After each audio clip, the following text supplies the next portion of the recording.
Salut à tous et bienvenue sur 15 à Milan. L'Italie a battu l'Albanie 2-1 pour son premier match avant d'affronter l'ogre espagnol jeudi prochain. Ouverture du score gag à la première minute de jeu par Bayrami sur passe décisive de Di Marco qui manque complètement sa touche. Égalisation italienne de Bastoni de la tête à la 11e sur centre de Pellegrini. Et joli but italien de Barella à la 16e minute qui reprend de l'extérieur du pied un ballon repoussé à l'entrée de la surface albanaise. À mes côtés ce soir, Superlio, Gali et Aristide. Salut à vous. Bonsoir. Salut. Alors Superlio, si la victoire est là, peut-on parler de contrôle, d'assurance et de sérénité côté italien? Alors pas du tout. Bon, paradoxalement, le but encaissé fait plus de bien à l'Italie qu'à l'Albanie, puisqu'ils ont réussi à réagir dans le premier quart d'heure, mais c'était vraiment poussif et on a eu une possession de balle stérile, peu d'occasions dans une deuxième mi-temps soporifique et le fait de ne pas s'être mis à l'abri aurait pu coûter cher en fin de match. Donc les 3 points sont là, mais il faudra faire mieux prochainement.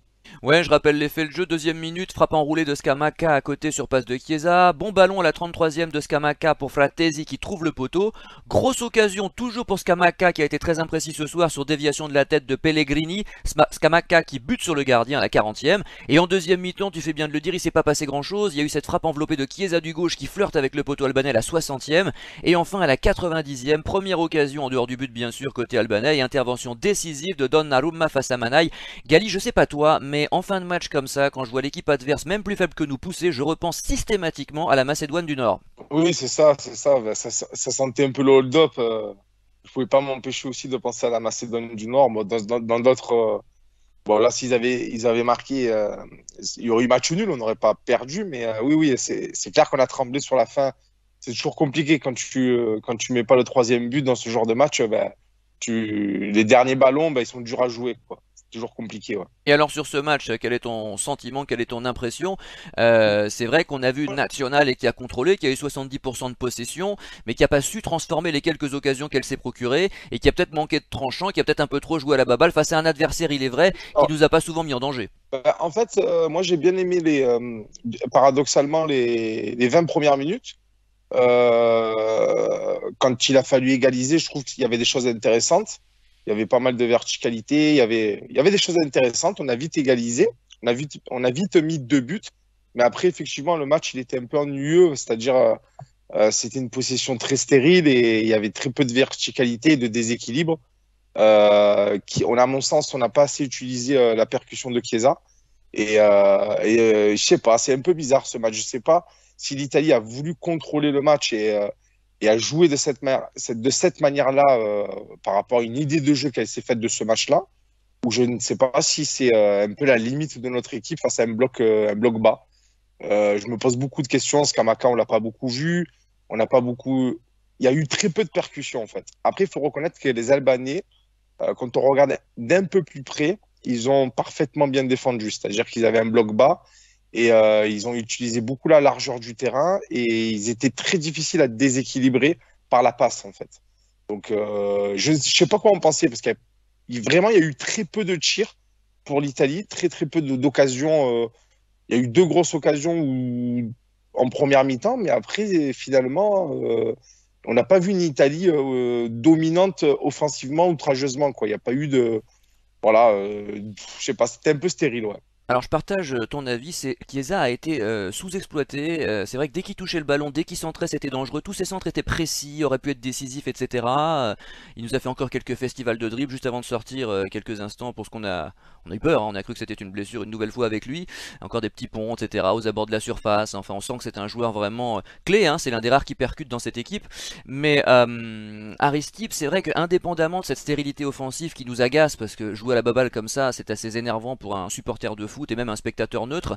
J'ai pas trouvé toujours l'Italie, je sais pas toi, hein, mais sereine derrière. Alors c'est vrai que c'est une défense remaniée, hein, parce on a parlé dans l'émission spéciale du forfait d'Acerbi. On a Calafiori qui a sa 3e sélection, qui a fait une bonne saison avec Bologne et qui d'ailleurs a fait quelques bonnes choses sur ce match, hein, même si je trouve qu'il joue un peu haut. J'ai l'impression qu'il est 3e buteur parfois.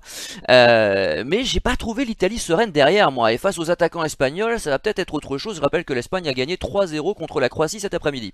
Ouais, en effet, j'ai pas trouvé non plus la défense très sereine. Je pense que ça s'explique aussi par ce but gag à la 20e seconde qui finalement fait que Comme c'est une passe d'une touche de Di Marco, un Bastoni qui monte pas tout à fait, et Donnarumma qui se fait avoir dès le premier tir. C'est vrai que je pense que ça met quand même un doute sur l'ensemble du match, hein, pour cette défense. Surtout que, comme tu l'as dit, ils ont pas eu grand chose à faire derrière, donc finalement, voilà, on a toujours peur de mal faire. On a aussi le marquage de Calafiori à la 90e minute, là, sur la petite parade de Donnarumma, et la seule qu'il a eu à faire du match, où Calafiori se trouve un peu dans le marquage, hein, et laisse passer l'attaquant adverse. Donc effectivement, le peu que la défense a eu à faire, je l'ai pas non plus trouvé d'une sérénité redoutable. Alors effectivement, ils sont jeunes, tu as rappelé 3 sélections. Calafiori, en plus, alors, sauf erreur de ma part, pour moi, il évoluait à la base latéral il y a encore quelques années. C'est plutôt récent qu'il est en défenseur central, mais je peux me tromper.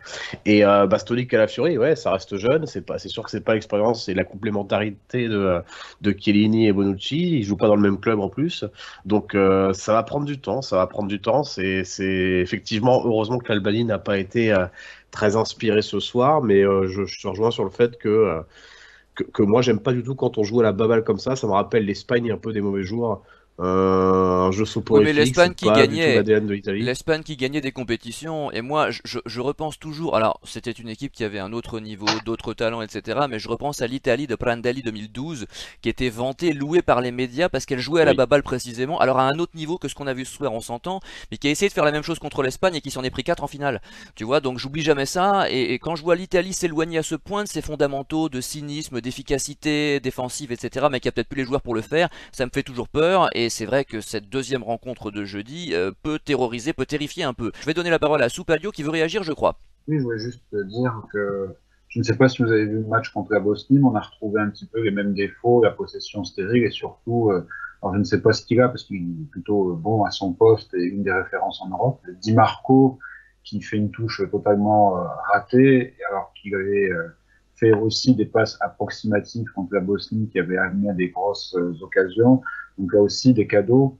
D'un côté positif, la combinaison sur les corners avec le corner au deuxième poteau pour un latéral ou un défenseur qui coupe, ça fait quand même quelques fois que l'Italie de Spalletti le fait. Hein. C'était contre la Macédoine du Nord au mois de novembre et ça avait plutôt bien marché. Et Donc pourtant, là, les corners à deux, ça marche pas souvent, hein. On est bien placé au Milan ouais, pour le là, savoir, mais là pour le coup, ça a fonctionné, je suis d'accord.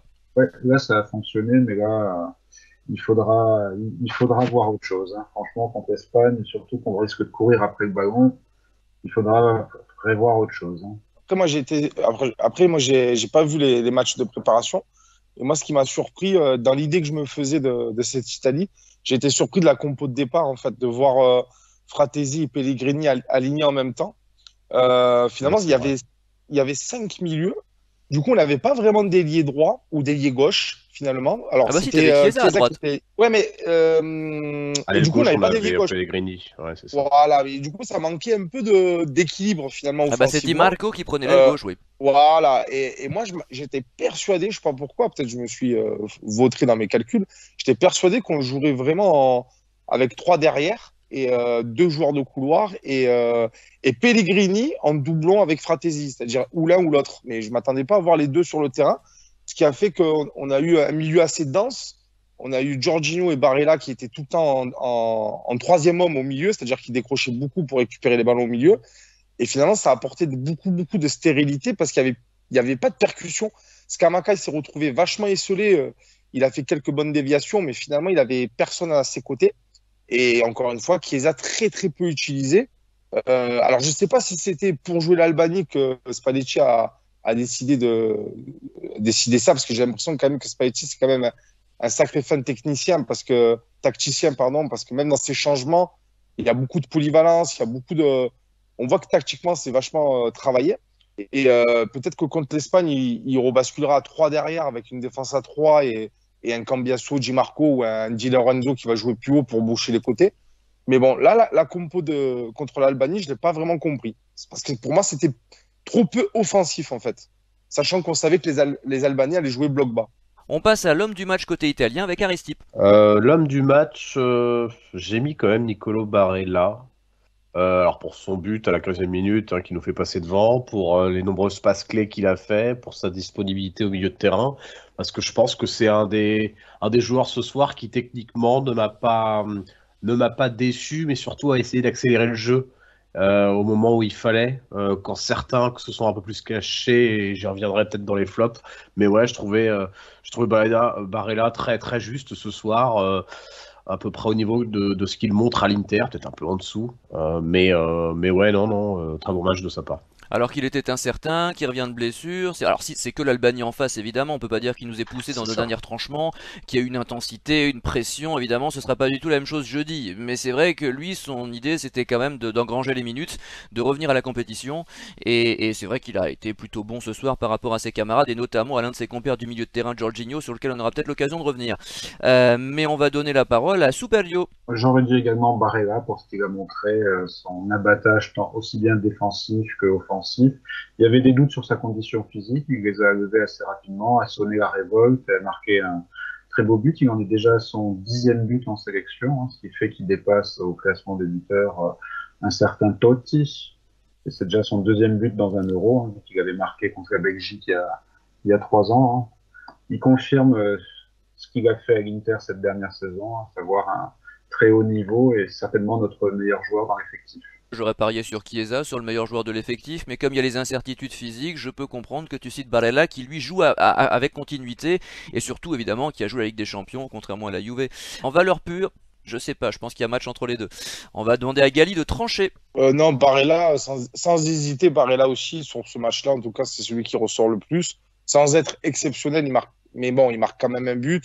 Au milieu de terrain, c'est assez propre. Et moi, juste un petit mot, c'est pas mon homme du match, mais juste un petit mot quand même sur quelqu'un qui m'a bien plu aussi, c'est le défenseur Calafiori. Parce que je dis chapeau bas quand même, parce que beaucoup de personnalité.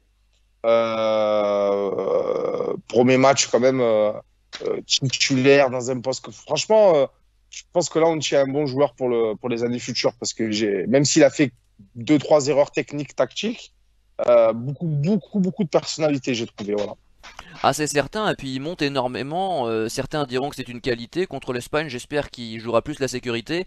Parce que voir un défenseur central à ce point aux abords de la surface adverse, en tout cas aussi fréquemment, c'était que l'Albanie d'accord, mais j'espère qu'il couvrira bien sa défense quand même jeudi. Réaction d'Aristide.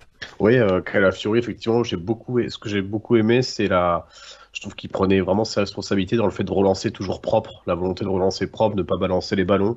C'est ce qui va le plus impressionner pour un jeune je sais pas, il doit avoir peut-être 20-22 ans, Calafiori. Ouais, Donc 23 ça je crois. m'a, ouais, 23, ouais, bah ça m'a. Bah, après, avec vu le peu de sélection qu'il a, non, je trouve ça assez intéressant. Après, attention, hein, le marquage, là où il rate l'attaquant à la 90e minute qui donne Donnarumma en face à face, ça aurait pu nous coûter cher, mais c'est vrai que c'est plutôt encourageant. Je trouve qu'il a une belle maturité, ce joueur, et ouais, comme je dis, ça, le côté je veux relancer propre, j'essaie de trouver les meilleures solutions et de trouver les milieux sans gagner du temps et balancer les ballons bêtement, j'ai beaucoup aimé aussi. Bah, tu peux enchaîner avec ta déception Aristide. La déception, la facilité été de dire Di Marco pour la boulette au bout de 20 secondes de Mais il jeu, a fait mais quelques du coup, centres intéressants pour contrebalancer ça, hein, parce qu'il a donné c'est quelques ça. ballons dans le secteur offensif qui étaient pas mal non plus. Oui, oui, tout à fait, mais bon, ça reste quand même pour moi, si on doit faire un flop 3, il serait peut-être deux Oui, ou oui, bien sûr, troisième. bien sûr. Mais du coup, je vais peut-être taper aujourd'hui sur un joueur qui a déjà un peu d'expérience, qui a déjà un peu d'expérience dans la squadra Azzurra, qui est champion d'Europe, mais qui s'est caché aujourd'hui et qui est pas tout jeune, c'est Jorginho, que j'ai trouvé d'un fade, mais ouais, abyssal. Enfin, je l'ai trouvé, enfin, après, je sais pas ce que vous en pensez, hein. Je suis content d'avoir de votre avis, mais franchement, c'est pour ça que j'ai vu que Barella, voire Pellegrini qui redescendait parfois au milieu d'ailleurs, alors qu'il était plus sur l'aile gauche dans la compo de base. Mais ouais, Jorginho, je l'ai trouvé ouais, assez fade, creux, peu de passes vers l'avant, trop de Beaucoup touches de de ballons balle, perdus, ce qui n'était pas le cas beaucoup de ballons précédemment. Il y a perdus quelques années, il perdait peu de ballons, ce qui était sa force. Mais je rappelle, il a joué très peu comme titulaire en tout cas, il a joué avec très peu avec Arsenal, je Arsenal cette crois. saison. Je crois qu'il C'est a 10 ça. titularisations à vérifier, mais je crois que c'est ça, hein.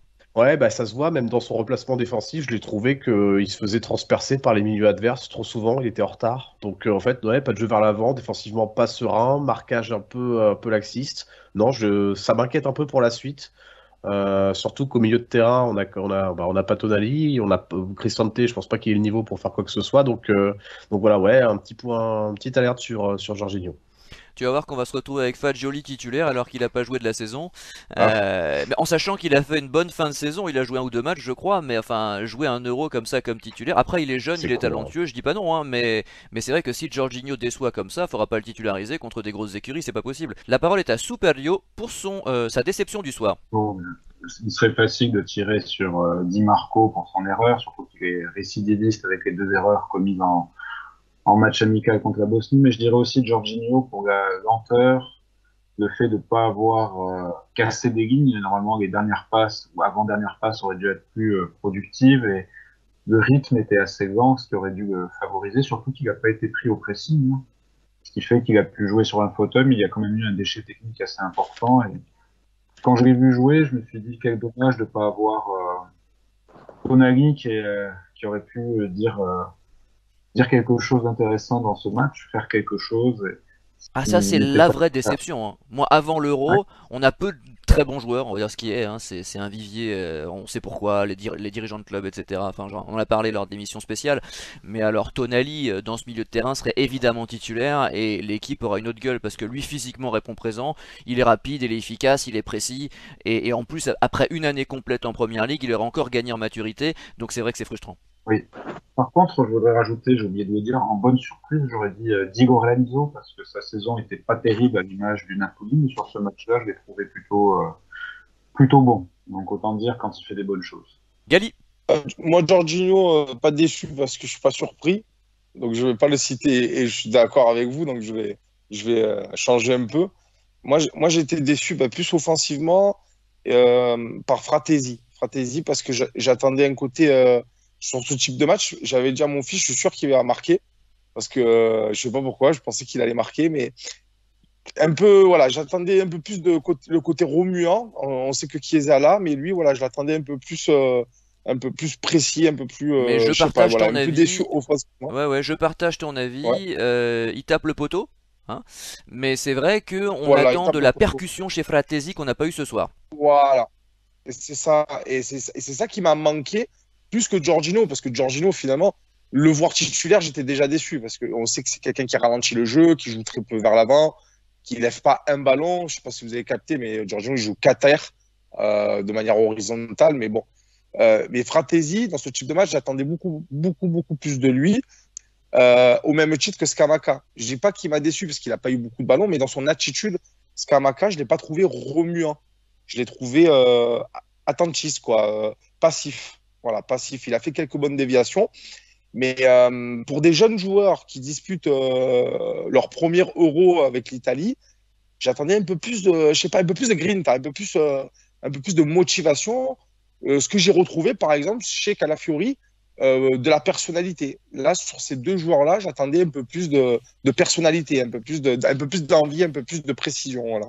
J'ai été un peu déçu. Alors tout à l'heure on parlait du nombre de titularisations de Jorginho, mais Roland nous rappelait lors de l'émission spéciale que Fratesi n'avait pas été souvent titulaire du côté de l'Inter cette saison. Simone Inzaghi l'a utilisé Ouais. comme un joker de luxe. Alors ce qui est vrai, c'est qu'il a été bon lorsqu'il a joué, hein. Ça a été une vraie satisfaction côté interiste, mais le rythme de la compétition finalement il l'a pas beaucoup eu. Alors ça ne justifie pas tout, parce qu'au contraire il peut être frais justement, hein. Il y a une préparation avant Euro qui pourra lui permettre peut-être d'atteindre eh bien, son niveau, sa pleine forme physique d'ici quelques rencontres, en espérant qu'on en fasse plus que 3. Mais je crois que Aristide voudrait réagir, donc je lui donne la parole. Oui, sur Fratesi, si je me fais un peu l'avocat du diable par rapport à ce que vous dites, je trouve qu'on l'a pas mis en valeur déjà sur la compo de base. Je ne sais pas trop quel est son rôle. Je suis pas sûr qu'il lui-même soit bien au courant parce que effectivement, on jouait tantôt, j'ai l'impression, en 4-2-3-1, tantôt en 3-5-2. J'ai l'impression que Fratesi était dans un rôle hybride de 10, parfois de second attaquant. Donc surtout dans un jeu finalement où on avait à 70-80% le ballon où on était très haut sur le terrain, eh ben je pense que ça met pas du tout en valeur ses qualités de percussion, de physique, parce qu'il se retrouvait en fait à l'entrée de la surface arrêté, Oui, alors dos qu'il au doit partir but. de loin, c'est un box-to-box, C'est ça, Fratesi, et c'est effectivement, ça. je partage ton analyse. Je trouve qu'on l'a pas, enfin, voilà, Spalletti ce soir et le jeu de l'Italie, surtout de l'Albanie, ne l'ont pas mis en valeur. J'ai aucun doute sur le fait qu'on le verra peut-être plus dans la difficulté, mais en tout cas, on le verra bien plus contre l'Espagne, où il pourra plus se projeter que là, c'était compliqué pour lui, effectivement. Ah bah contre l'Espagne, l'Italie sera sans doute contrainte de jouer le contre, mais on en dira sans doute quelques mots dans quelques instants pour les mots de la fin. On fait toujours une petite partie bonus, le joueur peut-être qu'on n'a pas évoqué, le joueur dont vous aimeriez parler, la loupe Canal+, comme on disait il fut un temps, Superio, peut-être as-tu envie de citer quelqu'un, en bien ou en mal d'ailleurs, qui n'a pas encore été mentionné, et sur lequel tu aimerais t'arrêter ou faire un coup de projecteur particulier. Écoute, sur ce match-là, je pense qu'on a dit pas mal de choses.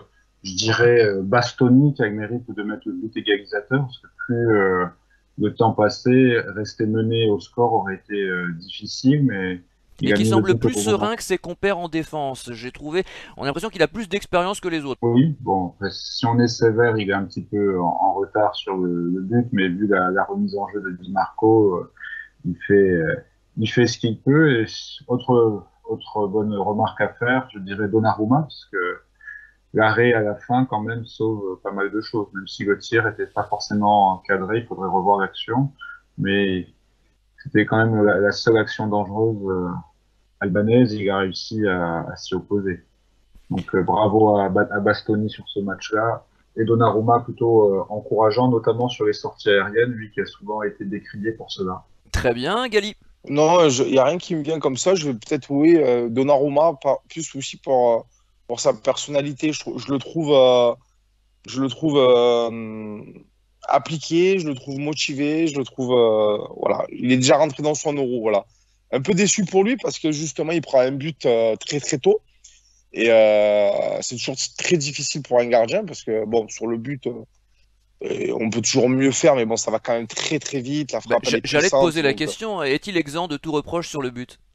non franchement il y en a qui diront oui. Moi franchement sur ce genre de but là je trouve qu'il ferme quand même, il est bien positionné. On pourra toujours dire qu'il ferme pas assez l'angle, mais ça va quand même vite. Ça va trop vite. On s'en rend pas compte à vitesse réelle. La frappe, elle est puissante quand même. Elle est sacrément puissante. Donc moi, j'ai pas été voilà sur le but, je me suis pas dit oh là là Donnarumma ou non non. C'est un beau but, c'est un but puissant, d'assez près dans la surface de réparation. Donc mais après voilà, moi je le sens habité. Voilà, je sais pas, je le sens habité. Il a beaucoup de choses à prouver, Donnarumma, parce il a été pas mal décrié, tantôt à juste titre, tantôt des fois c'était un peu pas mérité pour lui cette saison, notamment en France. Et je le sens habité, je le sens heureux d'être là, comme beaucoup. En plus, il a le capitana. Et ça sera de toute façon ça passera par un grand Donnarumma si on veut faire une belle compétition. Ah Et oui, de je toute façon, pense il n'y a pas le que choix, oui, ça c'est sûr. Surtout, il a- surtout sur les tirs au voilà, but, s'il y en a. voilà, c'est ça, exactement. Et en plus, c'est sa force. Et sur le dernier arrêt, on le voit, même si, ou pour le coup, sa sortie, elle est pas terrible parce que et finalement, il sort et par son gabarit, il gêne un peu peut-être le joueur, il touche le ballon du dos, je crois. Donc Si, si, c'est ça. voilà, Ouais, il bien fait sûr. pas un Il met arrêt, son corps en il fait pas, opposition, mais ça suffit. voilà, ça suffit. Et là, on le voit même, tu vois, au niveau de sa personnalité, il a le poing serré et il en fait des tonnes. Parce on sent un mec motivé là sur la compétition. Ça se voit déjà rien qu'à l'hymne national. On sent que Donnarumma, il veut faire une grande compétition. Ça se sent. Voilà. L'hymne qui est toujours un très grand moment pour les Italiens, hein. On sent une ferveur particulière, un peu à l'image des Sud-Américains pendant les Coupes du Monde. D'ailleurs, les hymnes, moi je trouve que c'est toujours un moment formidable, quel que soit le match. Je prends plaisir à regarder ça, et c'est vrai que là j'ai vu l'hymne allemand, écossais, l'hymne écossais, Flowers of Scotland, est vraiment un superbe hymne, c'est magnifique.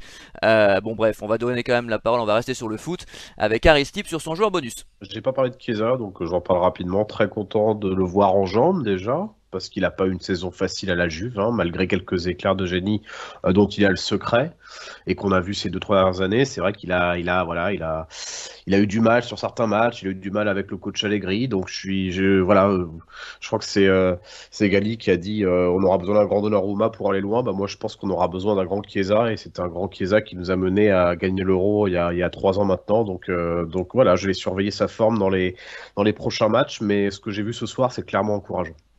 Ah bah pour contrer les Espagnols, on aura besoin de vitesse et avec Di Marco, c'est peut-être le joueur le plus rapide de l'équipe. Donc une fois lancé, Chiesa est difficile à arrêter et on voit même sur un simple coup de rein comme il peut C'est déstabiliser une ça. défense. Alors vous allez me dire c'est que l'Albanie, mais on l'a vu le faire également face à des défenseurs plus chevronnés.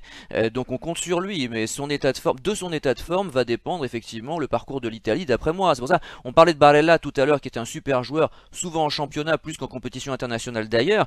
Mais Chiesa, c'est le détonateur, quoi. Hein. C'est vraiment l'homme de la percussion, l'homme des buts décisifs, l'homme des passes décisives. Ce soir, si on a des vrais attaquants devant les buts, capables de les mettre au fond à la Vieri ou à la Inzaghi, Chiesa sort avec 2 passes décisives au moins.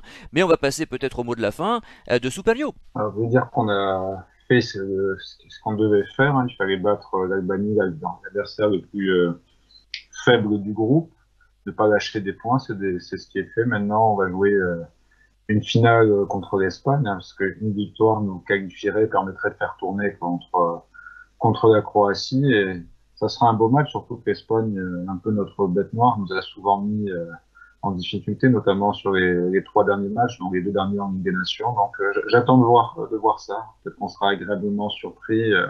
Tu parlais d'une Italie cynique, peut-être qu'on aura cette Italie-là contre l'Espagne qui pourra s'en sortir sur un contre, à voir. Ouais, alors l'Italie était cynique quand elle avait les joueurs, notamment en défense centrale pour bloquer les offensives adverses. Je sais pas si on les a encore, Soupalio. Je voudrais croire, je voudrais être plein d'espoir. Je suis assez dubitatif sur ce match. Je crains le pire, je crains vraiment l'humiliation. J'espère me tromper.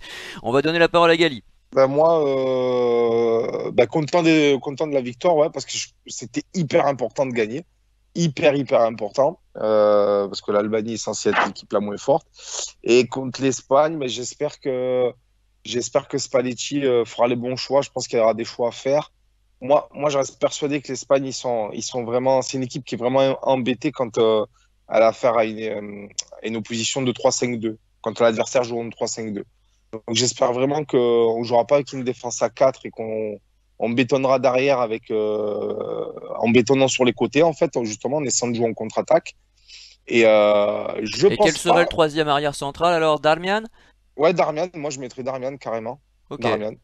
Sans hésiter, Darmian et quitte à faire jouer. Je sais que c'est pas son rôle, je sais pas s'il peut jouer comme ça, mais quitte à faire jouer Di Lorenzo plus haut. Mais voilà, moi je ferais jouer Darmian. Voilà, Darmian Bastoni et, euh, et je reconduis Calafiori. Parce que je sais pas, mais à un moment donné dans le match, je sais pas si vous avez vu, ça m'a surpris ça aussi. Quand il a sorti Chiesa, il a sorti un autre gars, je sais plus lequel c'était, mais en fait on s'est retrouvé à jouer, on n'avait plus que Scamacca ou non, on n'avait plus d'attaquant, on n'avait qu'un seul attaquant en fait. On n'avait plus aucun joueur offensif. C'est-à-dire que je sais pas, il y avait que des milieux de terrain, il y a Cambiasso qui est rentré, il a joué carrément à la place de Chiesa. Voilà, donc ça c'est peut-être justement contre l'Espagne que je vois plutôt de jouer comme ça, tu vois. C'était pas forcément contre l'Albanie où il fallait peut-être un peu plus de percussion. Donc contre l'Espagne, mais j'espère que on aura moi je pense pas que l'Espagne va nous je pense que l'Espagne va nous marcher dessus au niveau de la possession, au niveau de tout ça, mais je pense pas que l'Espagne non plus va nous ridiculiser ou je pense que ça va être quand même assez ouvert. Voilà, peut-être que je me trompe, mais je pense que ça va être ouvert et on peut faire quelque chose, à mon avis. Puisses-tu avoir raison, c'est encore en prime time sur M6. Réaction de Soupalio. Oui, c'est par rapport à ce qui vient d'être dit. Spalletti a souvent joué avec un seul attaquant et parfois des attaquants assez atypiques dans ses équipes, hein. Souvenez-vous, c'est lui qui avait mis Totti en faux numéro 9 dans les années 2000. Et il est même arrivé, quand Totti était blessé, de faire jouer Perrotta en poste d'attaquant. Donc, Ah ouais. pour lui, c'est pas vraiment le poste d'attaquant qui pose problème. Mais il a souvent joué avec une pointe et ses équipes ont souvent marqué beaucoup de buts. Faudra voir contre l'Espagne, vraiment, ça sera un test qui dira notre valeur sur ce tournoi. Voyons quel est le mot de la fin d'Aristippe. Pour le mot de la fin, je vais rebondir sur ce que vous avez dit. Alors déjà en disant que pour moi, je vois pas l'Espagne bien supérieure lors de ce prochain match. Je vois pas l'Espagne comme un grandissime favori d'ailleurs à 7 euros.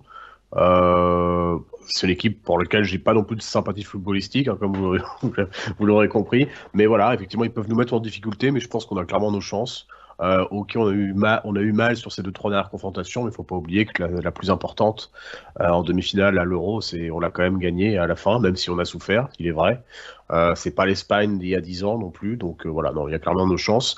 Et je terminerai par, je pense que finalement, là à froid, ce but engraissé à la 23e seconde et ce but gag, c'est un mal pour un bien, je pense, parce que c'est ce genre de match, de but, où on fait une remontée au bout de 15 minutes, mais on doute énormément.